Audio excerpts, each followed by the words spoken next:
Muito bem, gente. Então, mais uma vez, sejamos todos muito bem-vindos. Devagarzinho as pessoas vão chegando. E, como eu disse, é uma honra, uma alegria muito grande a gente poder estar aqui juntos, reunidos, para conversarmos acerca da nossa doutrina querida, que tanta orientação e instrução nos traz para a nossa vivência aqui no planeta. Não é verdade? Então, é uma honra. A gente agradece já de antemão a todos os companheiros de Nova Venécia, falo o nome de Letícia aí, mas abraçando a todos os companheiros de Nova Venécia, certo? Bom, para que a gente possa iniciar então as nossas atividades, enquanto todo mundo vai chegando, nós temos aqui uma mensagem do livro A Vida Conta, de Maria Dolores, e o título é Perdão e Paz, muito pertinente. Nos diz Maria Dolores: o refúgio de amor da Boa Nova, denominado Casa do Caminho, albergava um montão de pessoas em prova, entremostrando fartamente doença, inquietação, cansaço, desalinho. O sol se despedia no poente.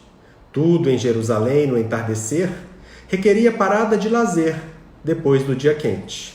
Entretanto, na casa do Senhor, intensa prosseguia a tarefa de paz, de compreensão e amor. Enfermos sem família que os quisesse, débeis mentais em desvalia, mulheres desoladas, crianças de ninguém, colhidas nas calçadas, junto dos companheiros de Jesus, alinhavam-se em prece, rogando aos céus socorro, amparo e luz. No transcurso do dia, Simão Pedro suara e trabalhara tanto, que se acolhera a sós em sigelo recanto, tentando se esquivar a estafa que sentia. Mas um dos assessores veio apressado pelos corredores e disse-lhe, através da voz tremente: Irmão Pedro, chegou à nossa porta um velhinho em feridas, geme e grita com dores incontidas. É o rabino Joás que conheceis, antigo fazedor de nossas leis. Pedro aprumou-se e respondeu, como quem se arrojara a intenso asco: Joás, filho de Aquim, o terrível carrasco, que odeia o mundo galileu? Em seguida, indagou do jovem emissário: não conheces a trama do Calvário? Pois não sabes, nos textos em que estudas, que foi ele um dos vários matadores que aconselharam Judas a complicar o mestre inesquecível? E dando um murro à mesa, ajuntou: é impossível. Aqui não entrará semelhante traidor. Que ele sofra, por lei da natureza, remorso e enfermidade, entre gritos de dor. Cumpro o que penso e falo, eu mesmo irei à porta, a fim de despachá-lo. Descia a noite devagar, a penumbra invadia o grande lar. Pedro avançava para a entrada, mostrando na expressão a alma rude e agitada. Mas, quase rente à porta, um homem sereno nele cravou o olhar calmo e profundo. O apóstolo excitado o reconheceria fosse onde fosse, em todo o mundo. Era Jesus, o mestre nazareno. Empolgado de pranto e de alegria, Simão interrompeu atarantado: a que vinde, Senhor? Ordenai o que for de vosso agrado. O Cristo replicou, carregando de amor as palavras sublimes que trazia: compreendo, Simão, a repulsa que sentes. Não pudestes esquecer as horas de agonia dos nossos dias diferentes. Mas escuta, Simão, é preciso abrandar o coração. Olvidar toda ofensa é prosseguir em paz. Pedro, venho pedir-te por Joás. Ele já não é mais o duro algoz de outrora. É um pobre penitente que se escora nas chagas que carrega. Um enfermo infeliz de alma cansada e cega, que a si mesmo se acusa e se maldiz. Recorda a nossa fala de outras vezes? Se Joás te feriu a alma fraterna e boa, Pedro, escuta, perdoa, 70 vezes 7 vezes. Não te detenhas, vai, lembra o infinito amor de nosso Pai. Cada qual pagará pelas culpas que tem na justiça que vela sem cessar. Quanto a nós, cabe sempre a tarefa do bem, aprender e servir, compreender e amar. Na justiça, auxilia-me, enfim, faze o bem a Joás, qual o fazes por mim. Dissolveu-se na sombra a divina figura. O apóstolo chorou, tocado de amargura. Depois, ganhou a porta em ritmo apressado. Um homem seminu jazia esfarrapado, estirado na pedra à sua própria frente. O antigo pescador contemplou o doente e inquiriu sobre ele ao tristonho rapaz que se punha a assisti-lo. O moço esclareceu: amigo, este é Joás, que pede proteção ao teto deste asilo. Está mudo, febrento, desprezado. Recebei-o por Deus ao vosso lado, por tutelado e por amigo. O rabino de outrora, hoje é um triste mendigo. Transformado, Simão alçou Joás ao nível de seu próprio coração. Depois falou para o interlocutor: inde em paz. Deixai Joás conosco, é nosso irmão. Ele pertence agora ao nosso amor, tal qual se fez e tal qual se apresenta. Enquanto o jovem sai, como quem não se atrasa, a fim de obedecer aos seus chefes hebreus, Pedro ainda aditou em voz tranquila e atenta: ele será mais nosso em nossa casa, que esta casa é de Deus. Maria Dolores. E assim, meus irmãos, com essa mensagem linda que Maria Dolores nos traz, falando do perdão e da paz, possamos nós, neste instante, elevarmos os nossos pensamentos ao alto e juntos entoarmos um cântico dentro de nossos corações, agradecendo a Deus, nosso Pai, por mais essa oportunidade de aqui nos encontrarmos. Ó Deus, Pai de amor e de bondade, aqui estamos, Senhor, com os corações repletos de alegria e de júbilo, pela oportunidade que mais uma vez se nos apresenta pelo Teu amor. Auxilia-nos em mais essa noite a compreendermos as lições que nos reservaste através do Evangelho de Teu Filho maior, nosso irmão e modelo, Jesus. Que possamos absorver os ensinos desse Evangelho de amor e de paz, para que assim, nos comportando coerentemente com Ele, possamos nós também nos alçar à Tua presença. Abençoa a todos nós, envolve-nos as mentes e os corações, para que assim, Senhor, possamos aprender com clareza tudo o que Tu tem para nos ensinar. Certos da Tua presença, do Teu amparo, rogando a espiritualidade maior que nos abençoe e que nos envolva, pedimos, ó Pai, a Tua permissão em nome do Cristo, para iniciarmos a atividade da noite de hoje. Sê conosco em nossos corações, Senhor, hoje, agora e sempre. Que assim seja. Muito bem, meus queridos companheiros, irmãos de ideal espírita, como eu disse, é uma grande alegria, uma imensa alegria a gente poder estar aqui reunidos sob a égide da espiritualidade, da doutrina espírita, que nos aconselha, que nos orienta tanto na nossa vida. E o tema que nós vamos conversar hoje é um tema extremamente importante. Quando eu falei com Letícia para a gente poder conversar, falei com ela, vamos conversar sobre perdão, caminho para a paz.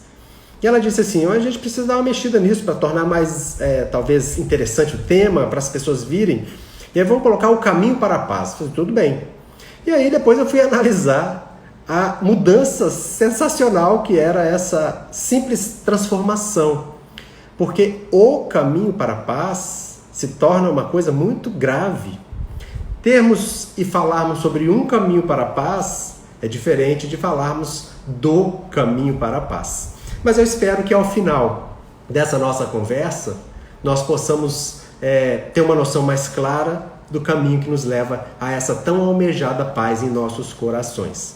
Muito bem, para a gente iniciar, gostaria de contar uma pequena história. Antes de mais nada, gostaria de falar que nós estamos embasando o que nós vamos conversar em 3 livros, em outros, é verdade, como o Livro dos Espíritos, como o Evangelho segundo o Espiritismo, mas tem 3 livros que eu gostaria de chamar a atenção de vocês. Obviamente, o livro Boa Nova, de Chico e Irmão X, Humberto de Campos.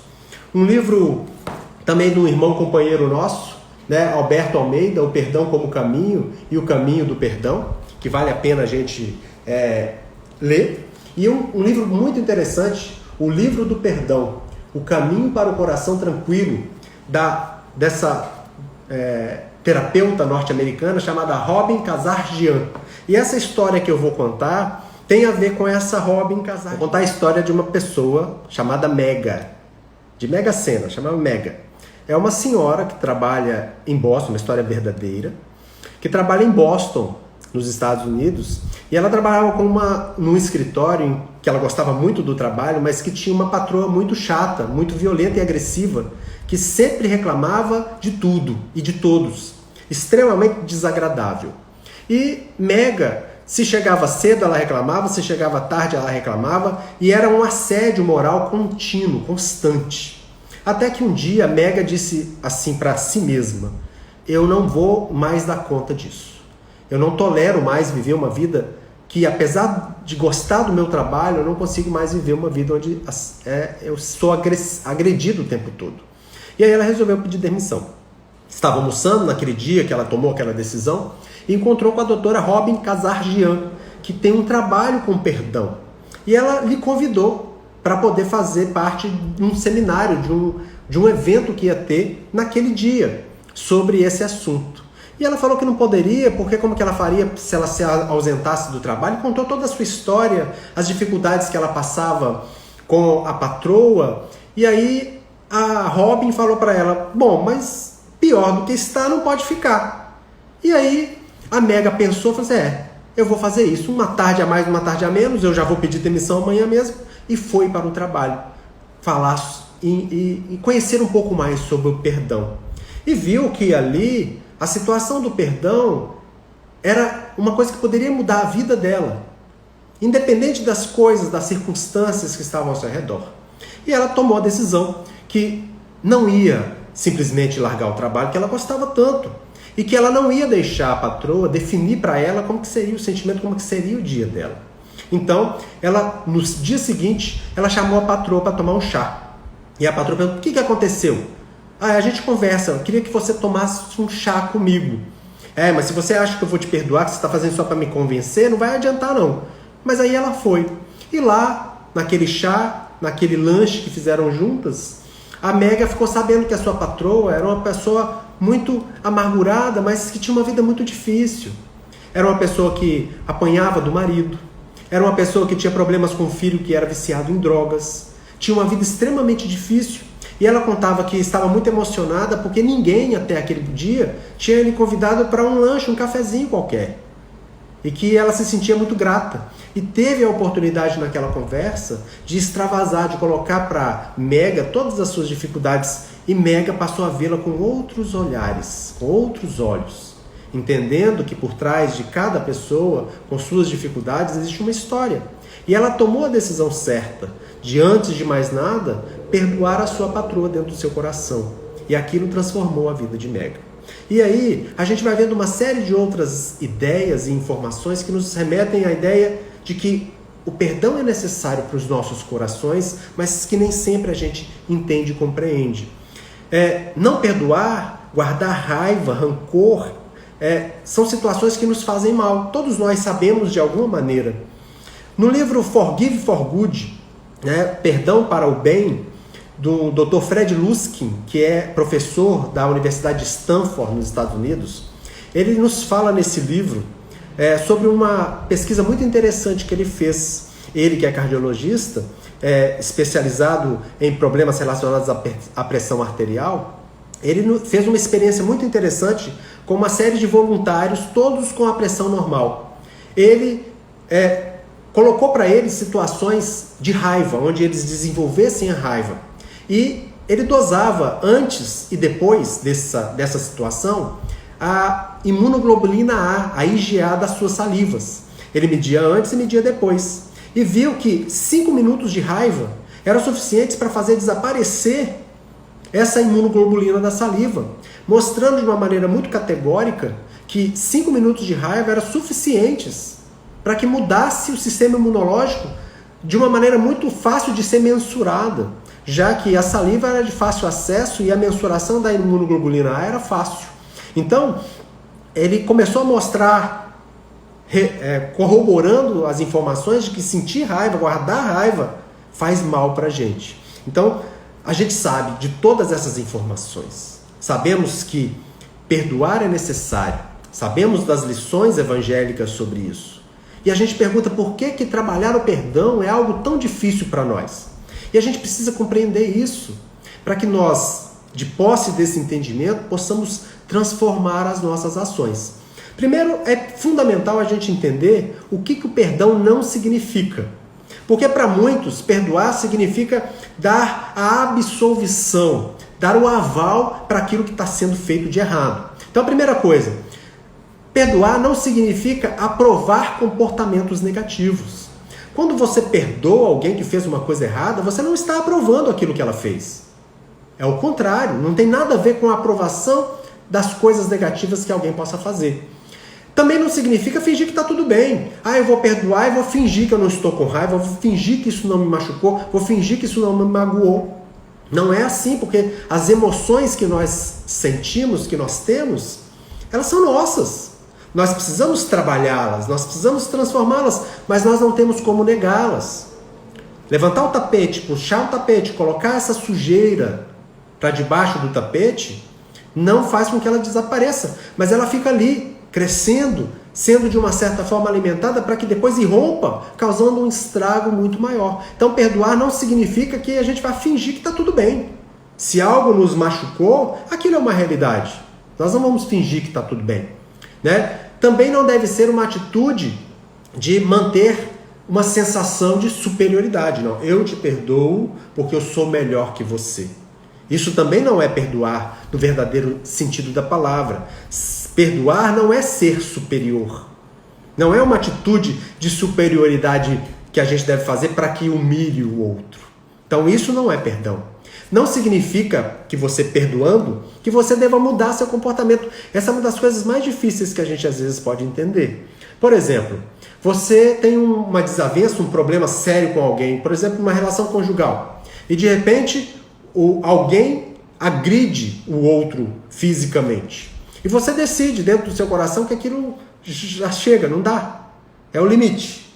Você pode perdoar o seu companheiro, perdoar a sua companheira, mas mesmo assim manter a decisão, por exemplo, de se separar. É uma decisão sua, que deve ser ponderada, deve ser medida, deve ser refletida, para que você não tome nunca nenhuma decisão da qual você possa vir a se arrepender. Mas você perdoar não muda o comportamento. Você tem um funcionário no seu trabalho que fez uma coisa muito errada. Você pode perdoá-lo, mas não quer dizer que você não vá mandá-lo embora. Se ele realmente fez uma coisa que seja grave, ou se ele tem outras coisas que já não se coadunam com o interesse da empresa, com a forma da empresa pensar e trabalhar. Então, perdoar não significa nem que você precisa mexer nesse comportamento, desde que você saiba o que você está fazendo e reflita nas suas atitudes, para que você também lembre das suas consequências, né? E perdoar também não precisa que você comunique ao outro essa decisão. Óbvio que dentro de um processo de libertação interior, muitas vezes esse comunicado ele faz parte do processo, mas não é necessário que você comunique verbalmente para o outro que você perdoou. Não é preciso que o outro concorde, que o outro solicite que você perdoe. Ele não precisa concordar e ele não precisa estar presente, nem no tempo e nem no espaço. Isso demonstra para nós que eu posso perfeitamente exercer atitudes de perdão para aqueles que já partiram, para aqueles que não convivem mais conosco nessa existência. É possível que eu perdoe alguém que está distante, que está do outro lado do planeta, que está em outro lugar.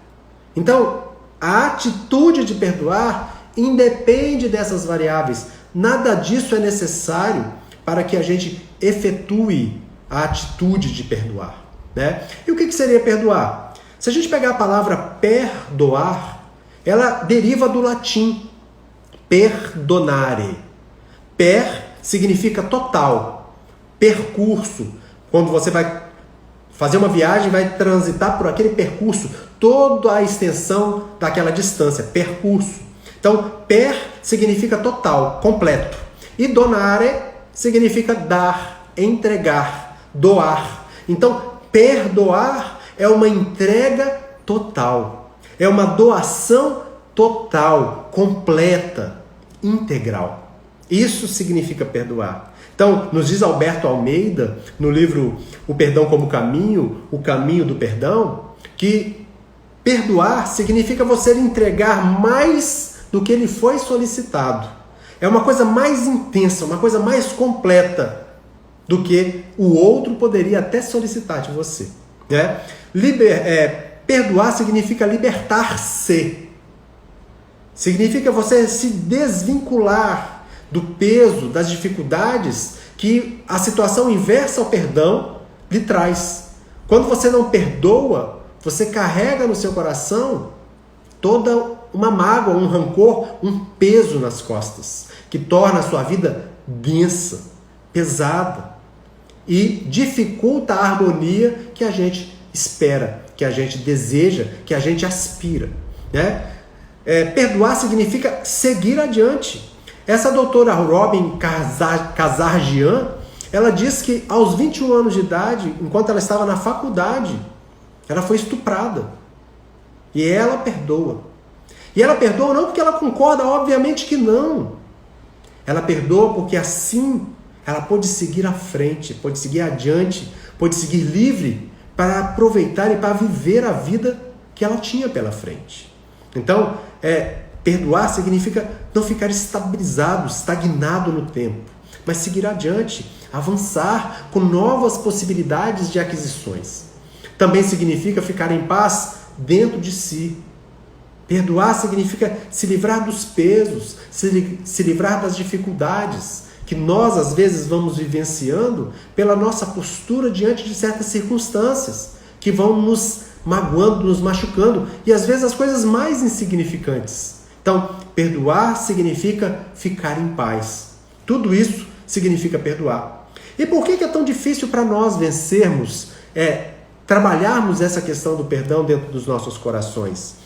Porque para perdoar, nós precisamos nos libertar, vencer o homem velho que está dentro de cada um de nós. Aquele homem que ainda está envolto no egoísmo, onde se acha, de uma certa melhor, detentor de todas as possibilidades. Aquele que não consegue enxergar a trave no próprio olho, mas enxerga um ciscozinho minúsculo no olho do irmão. Então, essa vida centrada no eu, centrada em si mesmo, egocentricamente, é um dos grandes empecilhos que nos permite trabalhar as questões do perdão, porque o outro não merece. Quantas vezes nós já ouvimos isso? Eu perdoar fulano depois do que ele me fez? Fulano não merece. E a gente reforça sempre que possível. Perdoar não é porque o outro merece. Perdoar é porque nós merecemos. É você que merece.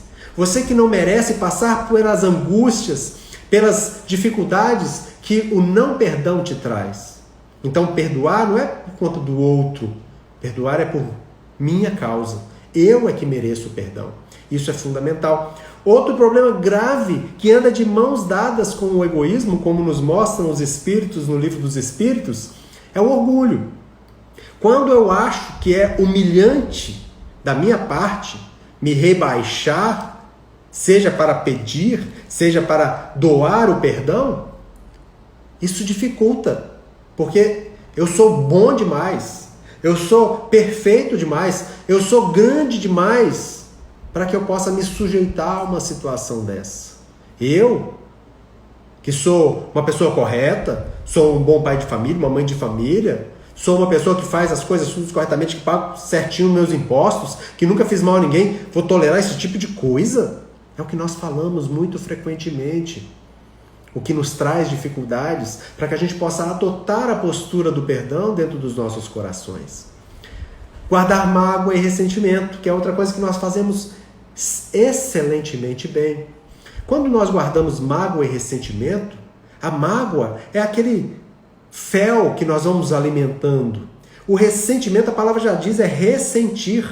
Se você sofreu uma dificuldade, um problema, uma agressão qualquer que foi, que lhe provocou o mal, quando você ressente, você está sentindo novamente. E o cérebro não compreende o que é passado, futuro e presente. Ele entende a linguagem que você manda para ele, com suas emoções, com seus pensamentos, com suas ideias. Então, se você viveu no passado, há 20 anos, uma dor, uma dificuldade, e hoje, quando você lembra dela, você experimenta novamente todas aquelas emoções, todas aquelas coisas, para o seu corpo, para o seu cérebro, elas estão acontecendo novamente. Então, quando você ressente-se com algo, você sofre de novo, e de novo, e de novo. Isso lhe traz uma angústia, uma dor, um peso, uma sombra para a vida, que só aqueles que já vivenciaram, ou nós que já vivenciamos experiências semelhantes, podemos aquilatar.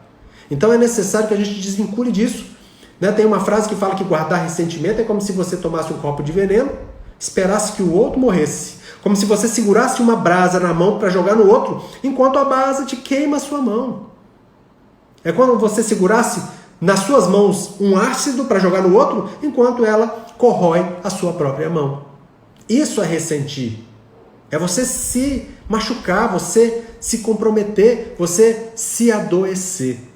Então é fundamental que a gente compreenda que esse tipo de sentimento, esse tipo de comportamento, ele é desastroso para nós do ponto de vista físico, do ponto de vista emocional, do ponto de vista psíquico e do ponto de vista também espiritual. Já que nos impede de um passo fundamental, que Jesus já nos mostrou. A importância de nós caminharmos o nosso caminho, não permitindo que os outros ao nosso redor decidam por nós como vai ser a nossa vida, como vai ser a nossa experiência. E tudo isso acontece pela nossa imaturidade.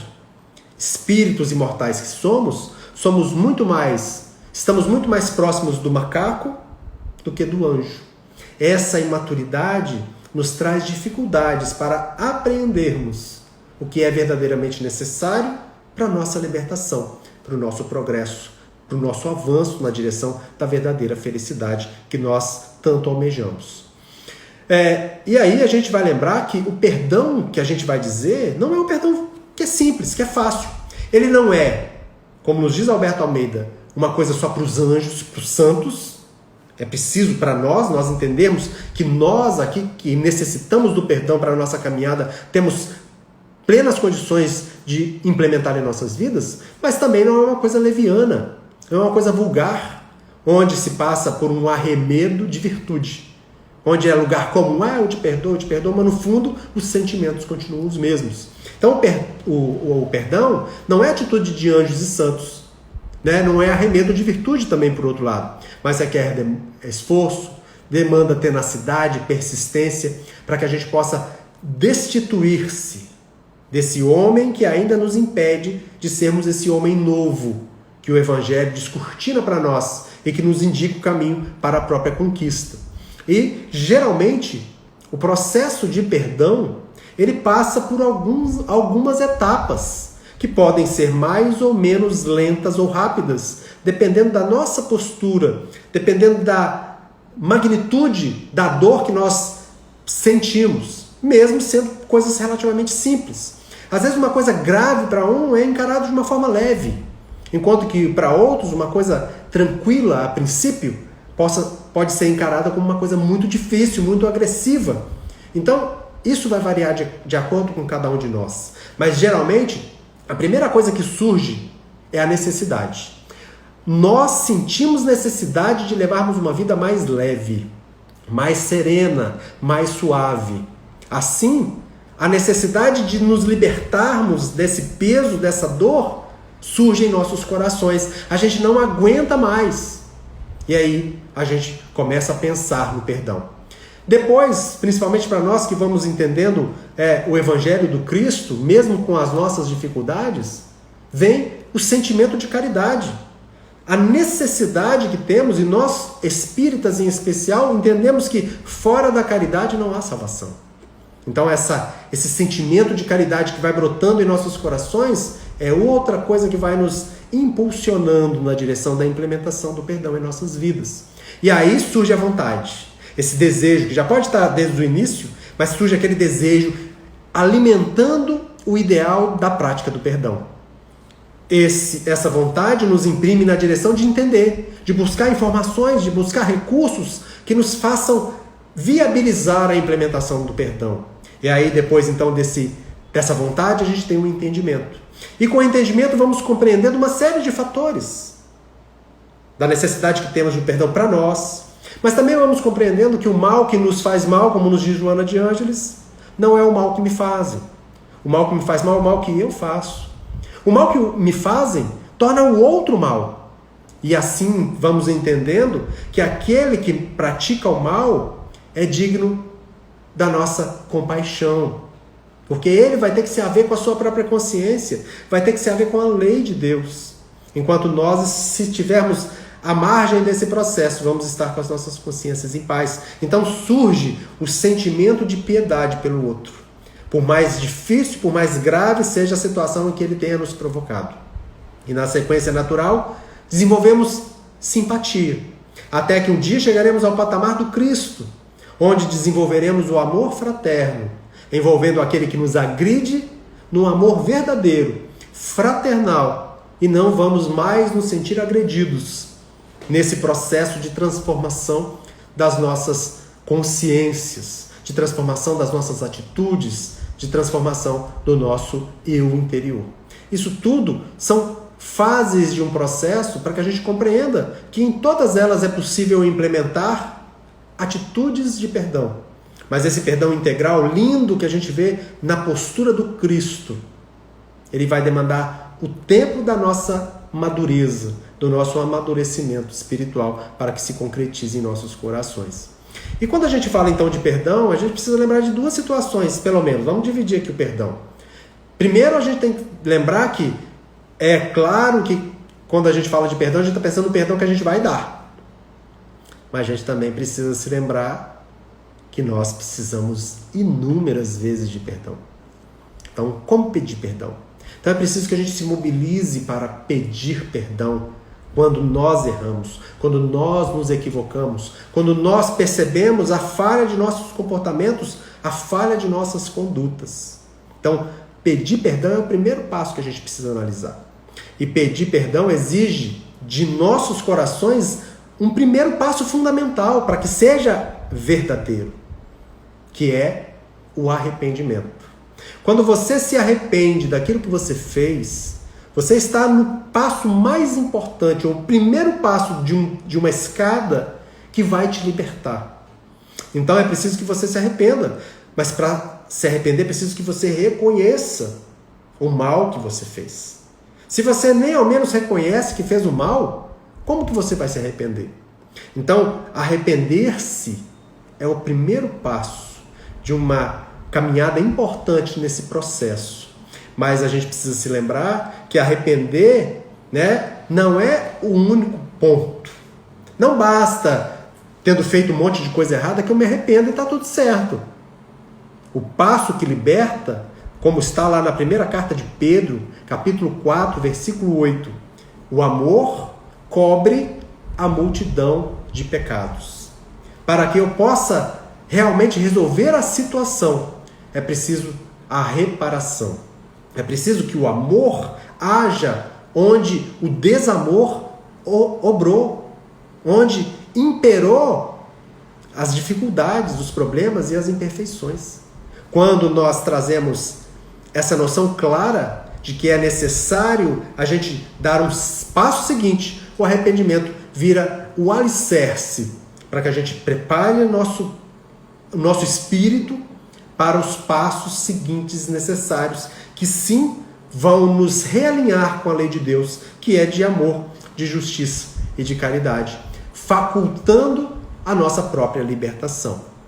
Bom, se tem a questão do pedir, é óbvio que tem a questão do ofertar, e que muitas vezes também para nós é difícil, porque se nós nos sentimos machucados, magoados, feridos, nem sempre conseguimos entender que precisamos perdoar, porque enxergamos o outro como um adversário, o outro que nos magoou. Então, às vezes, a gente mantém a raiva como ganhos que temos secundários entre eles, porque ficando com raiva, Não perdoando, eu demonstro para o outro que ele me machucou.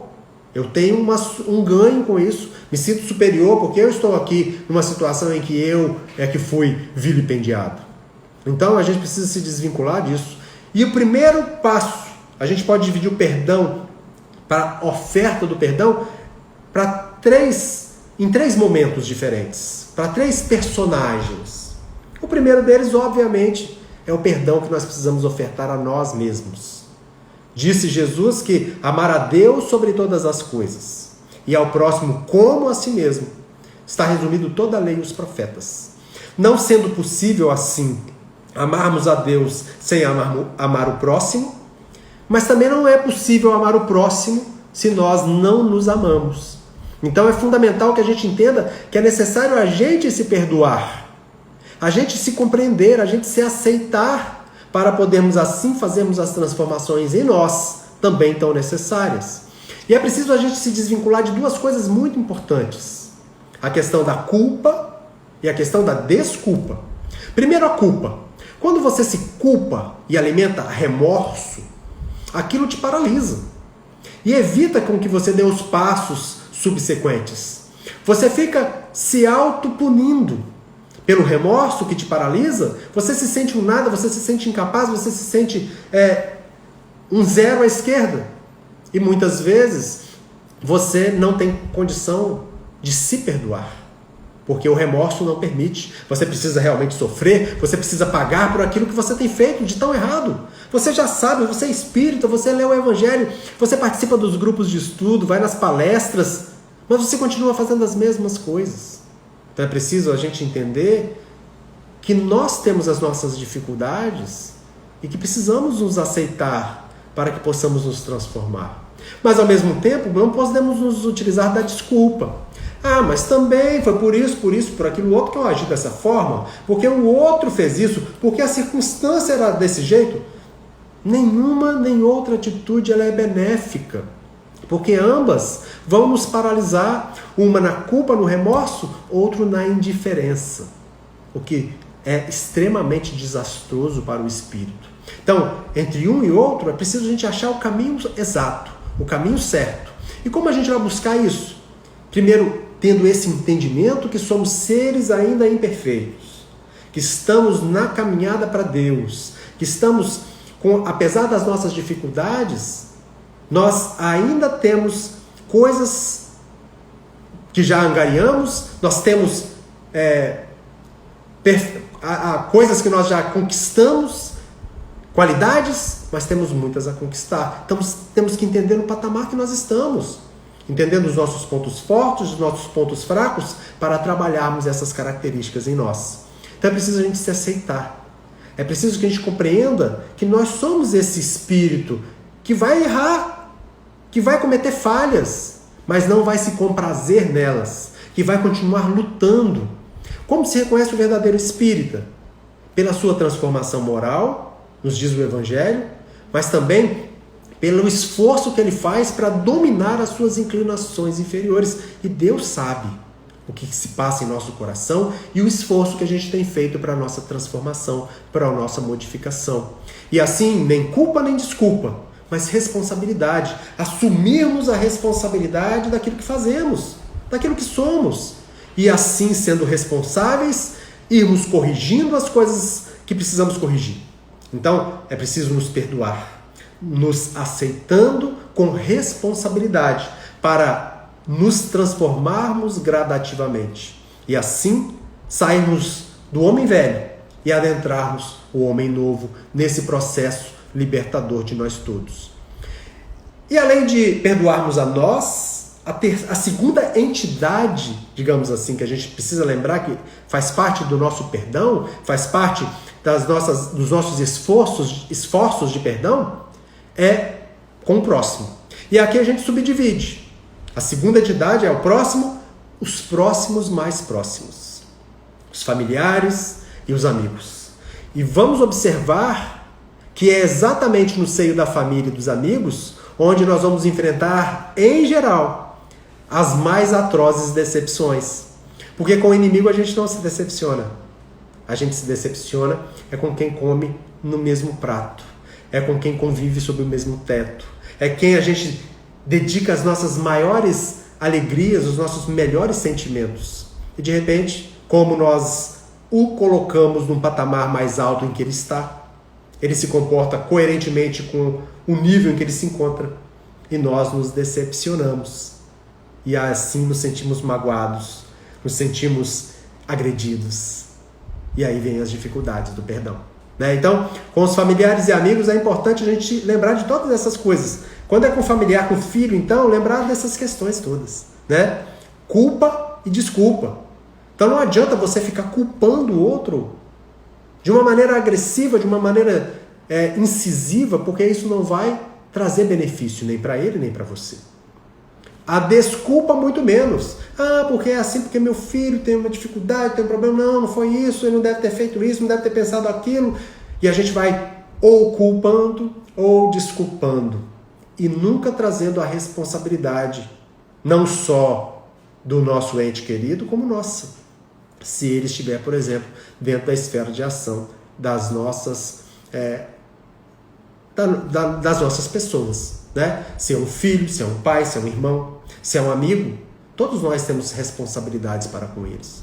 Então, é preciso que a gente se desvincule também da culpa, da desculpa. E a gente tem mais uma dificuldade de superar nesse processo: os vínculos do passado.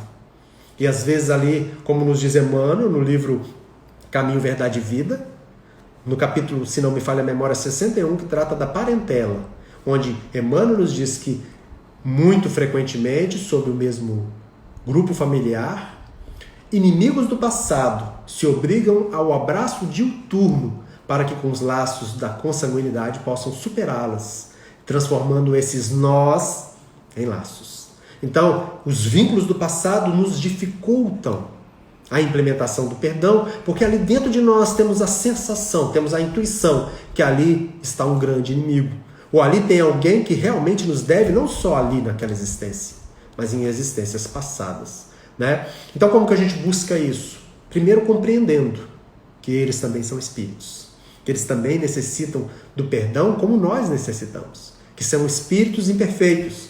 Compreendendo que nesse processo podem realmente ter nos vitimado, mas nós também podemos ter sido algozes no passado, e que se estamos reunidos nos grupos afins, é porque temos a possibilidade na mão de transformar essas relações sob a ótica do amor. Então é preciso esforço, é preciso vontade, como a gente já disse nessas etapas todas, e é preciso a gente pregar uma coisa muito importante, que é a afetividade. Esse amor com os familiares, com os amigos, é aquele amor verdadeiramente terno, onde a gente usa do afeto, da sensibilidade, para que a gente possa superar as dificuldades, para que a gente possa superar as desavenças.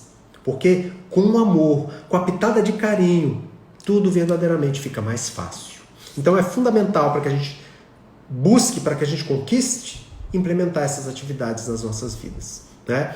E nesse processo, a terceira entidade, né, como a gente está dizendo, o terceiro bloco de pessoas a quem a gente precisa perdoar são os próximos mais distantes. São aqueles estranhos que a gente diz. São pessoas que não são da nossa relação cotidiana. Como fazer com eles? Né? E aí nós temos uma série de dificuldades que nós também precisamos superar. Já não entra a questão da culpa e da desculpa, apesar que adoramos culpar os outros, mas entra a questão do orgulho e egoísmo de nossa parte, dificultando esse processo sobremaneira com eles. A indiferença, né? Naquele processo em que a gente nem liga para o outro, né? Que ele não faz diferença para nós. Ele me fez isso, mas ele é tão diferente que eu não vou dar nenhum perdão para ele. Para mim, por mim, que ele fique sofrendo para lá. Né? Temos a questão da nossa suscetibilidade, ou seja, os melindres. Quantas vezes pequenas coisas nos ferem tão grandemente quando já era para a gente ter superado? Na casa espírita a gente vê isso tantas vezes, dentro dos seios da família. São pequenas questões que acendem um fogo intenso com pequena fagulha, que a gente já poderia perfeitamente ter superado, ou pode se dedicar a isso de uma maneira mais clara. Né? E outra coisa que dificulta muito é a ideia de amor como o amor que a gente vota aos amigos e aos familiares. Esse amor terno, afetivo. Quando Jesus fala, amai os vossos inimigos, Já estão dizendo para nós os Espíritos, tanto no Evangelho quanto no Livro dos Espíritos, que não é esse amor que a gente vota aos amigos e familiares que Jesus quis nos falar. É um outro tipo de amor. É o amor diferente. Não é o amor cheio de afetividade. Então, como que a gente busca isso? Mais uma vez, compreendendo, somos todos espíritos na mesma caminhada, no mesmo barco, com todas as dificuldades. Estamos aqui para segurarmos nas mãos de quem está acima de nós e segurarmos nas mãos de quem está abaixo para nós juntos caminharmos na direção do Pai. Desenvolvemos a tolerância, a compreensão, né, de que o outro tem direito. Nós também temos direito de errar. O outro também não é diferente de nós. Praticarmos a evangelização de nossos corações, para que a gente, evangelicamente, voltado com os olhos para o Cristo, para o Evangelho de Jesus, possamos implementar medidas que a gente ainda não teria se não fosse a mensagem amorosa do Cristo, exarada nas páginas brilhantes e luminosas do Evangelho. E lembrarmos do amor como comportamento. E essa é uma coisa muito interessante. Quando você pode ter atitudes de paz, amando o inimigo, desejando bem, orando por ele, não retribuindo o mal com o mal, mas com o bem, ficando feliz quando o bem lhe atinge. E a gente pode perfeitamente amar aqueles que nós não gostamos. Olha que coisa louca! Como é possível a gente amar, mesmo que ainda a nossa inferioridade, a nossa imaturidade, ainda não nos permite amar, não nos permita amar de verdade, nesse sentido mais amplo da palavra, como Jesus nos ama.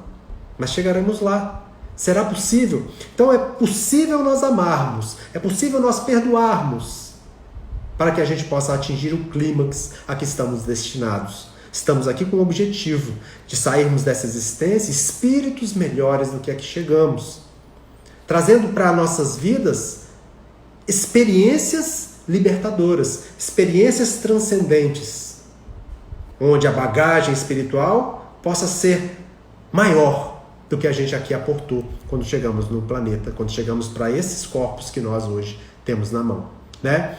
E aí a gente se lembra daquela passagem célebre, onde, como está bem claro no capítulo 10 do livro Boa Nova, intitulado Perdão, né? Quando Simão Pedro, conversando com Jesus e mais os outros apóstolos, Simão Pedro faz aquela pergunta mais célebre: Senhor, quantas vezes pecará meu irmão contra mim, que eu hei lhe de perdoar? Seria até 7 vezes? E aí Jesus fala calmamente: não te digo, Pedro, que até 7 vezes, mas que até 70 vezes 7 vezes. Mostrando para nós que é necessário a gente perdoar quantas vezes se fizerem necessárias. É necessário a gente perdoar quantas vezes nós mesmos precisamos de perdão. E quem de nós precisa apenas de 490 vezes sermos perdoados? Quantas vezes repetimos milhares de vezes os mesmos equívocos, os mesmos erros, a despeito de todo o entendimento? Então que nós possamos ofertar, não só para nós, mas para com os outros ao nosso redor, esse perdão que nós tanto necessitamos. E aí a gente vai entender, quando Letícia me propôs para falar não do perdão como caminho para a paz, mas falar o caminho para a paz. E aí não tem como a gente se furtar ao que João nos fala no capítulo 14, versículo 6, nas palavras de Jesus: eu sou o caminho, a verdade e a vida. Ninguém vai ao Pai senão por mim. Então, o caminho para a paz se chama Jesus. O caminho para a paz é o caminho do Evangelho. O caminho para a paz é o caminho do amor. E perdoar é amar. Que nós possamos nos apropriar dessas informações preciosas e transformarmos a nossa vida, porque nós merecemos. Porque o nosso irmão de jornada, por mais equivocado que ele esteja, também nós já passamos por esses mesmos caminhos. E em outras situações e circunstâncias, também precisamos, como continuamos precisando, da mão estendida em nossas direções. Que o Mestre, que Jesus, o amigo incondicional de todas as horas, possa envolver-nos os corações. E eu vou convidá-los a gente finalizar, mais uma vez, elevando os nossos pensamentos a Ele, para que a gente possa trazer esse sentimento de presença do Cristo em nossas vidas e assim também nos transformarmos. Ó Senhor Jesus, amigo, modelo de todas as horas, nós te agradecemos, Senhor, por esse evangelho tão luminoso que nos legaste. Agradecemos pelas preciosas lições, mas rogamos, Senhor, que nos auxilie a implementá-las em nossas vidas, porque é com a prática que vamos verdadeiramente angariar os recursos preciosos para a nossa transformação, para o nosso progresso e para a nossa evolução. Auxilia-nos nas nossas quedas, porque sabes que em nós habita o anjo que ainda não reconhecemos. E certos que contigo temos capacidade de vencermos todos os desafios. Agradecemos por tudo que tem nos ofertado até hoje. Abençoa cada um de nós, a cada família que é representada. E permita-nos, Senhor, uma noite plena de paz e equilíbrio. Que a tua paz, o teu amor, envolva os nossos corações e nos enseje a vitória verdadeira. Sê em nossos corações, hoje, agora e sempre. Pessoal, muito obrigado. Estamos aí no finalzinho. Peço perdão por essas questões aí inerentes à tecnologia no começo, mas agradeço do fundo do meu coração a oportunidade de estarmos aqui.